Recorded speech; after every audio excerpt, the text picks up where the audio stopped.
Hello friends, welcome to Sunitha kitchens. ఈరోజు మన ఛానల్లో రెస్టారెంట్ స్టైల్ చికెన్ కట్లెట్స్ని ఇంట్లోనే ఎలా టేస్టీగా మరియు ఈజీగా తయారు చేసుకోవాలనేది చూపిస్తాను. చాలా బాగుంటాయి. ఈ కట్లెట్స్ని మనం ఈవినింగ్ టైంలో పిల్లలకి స్నాక్గా చేసి పెట్టచ్చండి. చాలా ఇష్టంగా తింటారు. ఇప్పుడైతే తయారీ విధానాన్ని చూసేద్దాము. ముందుగా ఈ కట్లెట్స్ కోసం బోన్లెస్ చికెన్ తీసుకోవాలి. నేనైతే ఇక్కడ 1/2 kg చికెన్ తీసుకున్నాను. ముందుగానే శుభ్రంగా కడిగి ఈ విధంగా చిన్న ముక్కలుగా కట్ చేసి పెట్టాను అనమాట.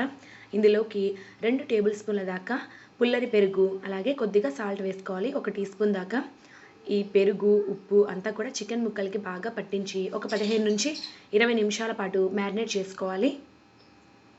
ఇలా మ్యారినేట్ చేసుకోవడం వల్ల చికెన్ అనేది చాలా త్వరగా ఉడికిపోతుంది, టేస్ట్ కూడా బాగుంటుందండి.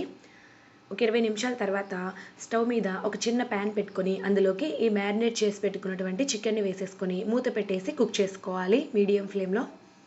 ఒక 7-8 నిమిషాల పాటు బాగా కుక్ చేసుకున్న తర్వాత మూత తీసి చూద్దాము. చూసారు కదండి, వాటర్ అంతా కూడా బయటికి వచ్చింది చికెన్లో నుంచి. ఈ వాటర్ అంతా కూడా మరలా ఇంకిపోయేంత వరకు ఉడికించుకుందాము మరొక 3-4 నిమిషాల పాటు.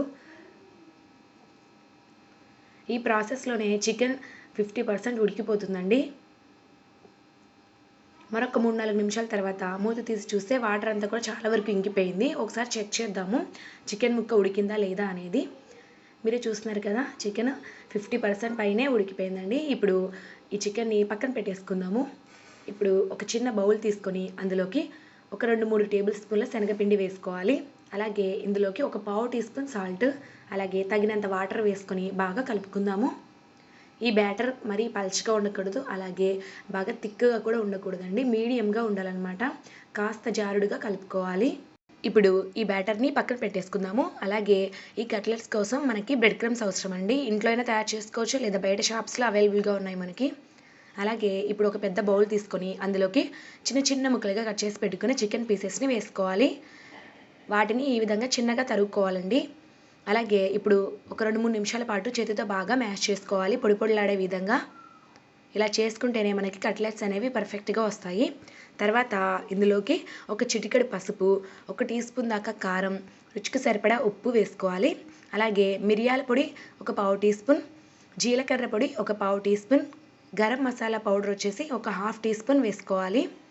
అలాగే అల్లం వెల్లుల్లి పేస్ట్ ఉంటుంది కదా, అది ఒక 1/2 టీ స్పూన్ వేసుకోండి. అదేవిధంగా ముందుగానే ఉడికించి మ్యాష్ చేసి పెట్టుకున్న బంగాళదుంప ఒకటి వేసుకోవాలండి.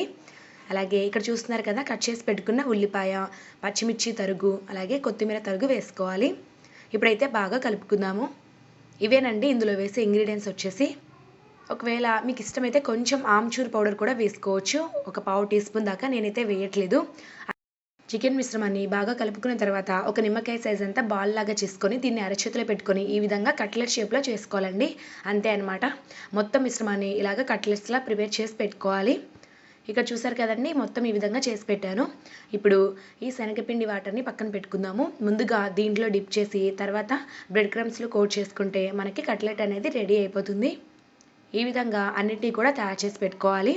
ఇక్కడ నేను శనగపిండి వాటర్ని వాడుతున్నాను కదండి, దానికి బదులు మనం ఎగ్ మిక్చర్ని కూడా వాడచ్చు. ఒక 2 కోడిగుడ్లు తీసుకొని బాగా బీట్ చేసుకొని అందులో కూడా ఇలాగే చేసుకోవచ్చు అనమాట. ఎలాగైనా పర్వాలేదండి, టేస్ట్ మాత్రం చాలా బాగుంటాయి. ఇలాగా మొత్తం కట్లెట్స్ని ప్రిపేర్ చేసి పెట్టుకున్న తర్వాత చూపిస్తాను. ఈ బ్రెడ్ క్రమ్స్ ఎంత బాగా కోట్ చేసుకున్నామో పైన చూడండి. వీటిని ఇప్పుడు మనం ఫ్రై చేసుకోవాలి. అందుకోసం ముందుగానే స్టవ్ మీద ఒక ప్యాన్ పెట్టుకొని అందులోకి ఆయిల్ వేసి వేడి చేశాను. ఆయిల్ బాగా వేడెక్కిన తర్వాత ఫ్లేమ్ని మీడియం ఫ్లేమ్లోకి టర్న్ చేసుకొని ఈ కట్లెట్స్ని కడాయికి సరిపడగా వేసి వేయించుకుందాము. నేను ఈ కట్లెట్స్ని డీప్ ఫ్రై చేయట్లేదండి. ఇక్కడ చూస్తున్నారు కదా, షాలో ఫ్రై చేస్తున్నాను. అది కూడా కొద్దిగా ఎక్కువ ఆయిల్ వేసి. ఇలా చేసుకుంటే డీప్ ఫ్రై చేసినట్టుగానే ఉంటాయి, బాగా క్రిస్పీగా వస్తాయండి. ఒకవేళ మీకు ఇలా ఇష్టం లేకపోతే డైరెక్ట్గా డీప్ ఫ్రై చేసుకున్నా పర్వాలేదు. ఎలా చేసుకున్నా కూడా బాగా క్రిస్పీగా వస్తాయండి. కాకపోతే ఇలాగా షాలో ఫ్రై చేయడం వల్ల కాస్త టైం ఎక్కువ తీసుకుంటుంది అంతే. చూసారు కదండి, ఒకవైపు బాగా వేగిపోయాయి. ఇప్పుడు మరొక వైపుకి వీటిని ఫ్లిప్ చేసుకొని అటువైపు కూడా బాగా క్రిస్పీగా మంచి కలర్ వచ్చేంత వరకు వేయించుకుంటే సరిపోతుంది. కొన్ని నిమిషాల తర్వాత చూస్తే ఇవి బాగా క్రిస్పీగా తయారైపోయాయి, మంచి కలర్ కూడా వచ్చాయి. వెంటనే వీటిని కిచెన్ టిష్యూస్లోకి తీసేసుకుందాము. అలాగే ఇప్పుడు మిగతా కట్లెట్స్ని కూడా ఇలాగే మీడియం ఫ్లేమ్లో వేయించుకోవాలి. లో ఫ్లేమ్లో మాత్రం వేయించొద్దు, ఆయిల్ అంతా కూడా పీల్చేసి అంత క్రిస్పీగా ఉండవు. ఓకే ఫ్రెండ్స్, చూసారు కదా, ఎంతో టేస్టీగా ఉండే ఈ చికెన్ కట్లెట్స్ రెడీ అయిపోయాయి.